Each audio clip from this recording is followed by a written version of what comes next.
সাব্বির রহমান নেহাতি ভদ্রলোক। এজন্য তামিম ইকবালের এই আচরণটাকে সহ্য করছি। মাঠে সাব্বিরের সাথে যে ঘটনাটা তামিম করতেছে, আলাদা কেউ হলে সেখানেই কিন্তু একটা ঝগড়া মারামারি ফ্যাসাদ লেগে যেত। কিন্তু সাব্বির রহমান সময় স্পোর্টসকে দেওয়া ইন্টারভিউতে বলেছেন, তামিম আমার বড় ভাই, তাকে আমি রেসপেক্ট করি, সেও আমাকে ছোট ভাইয়ের মতো দেখে। আমরা একসাথে অনেকগুলো ম্যাচ খেলেছি। মাঠে যে বিষয়টা ঘটেছে সেটা তামিম ভাই হয়তো রাগ করে বলেছে, আমি সেটা ওই মুহূর্তে কিছুই মনে করিনি। মাঠের ব্যাপারটা মাঠেই থাকা ভালো। তো এইরকম উদার মনের একজন মানুষ সাব্বির রহমান, যিনি এই বিষয়টাকে এত সুন্দর করে হ্যান্ডেল করলেন, মাঠের বিষয়টা মাঠেই রেখে দিতে বললেন। তো তামিমের পক্ষে কি কোনো প্রতিক্রিয়া আমরা চাই না?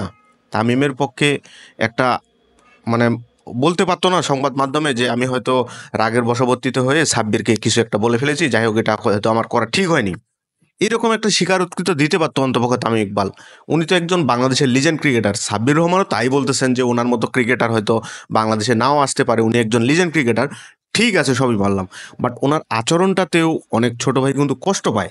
কারণ উনি একজন যেহেতু ক্রিকেট আইডল, সেখান থেকে অনেকেই যেহেতু ওনাকে দেখে শিখবে, তাই এই জিনিসগুলো ওনার সতর্ক হওয়া উচিত।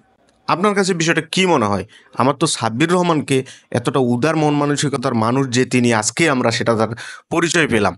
আপনার কাছে বিষয়টা কি মনে হয়? জানাবেন কমেন্টে।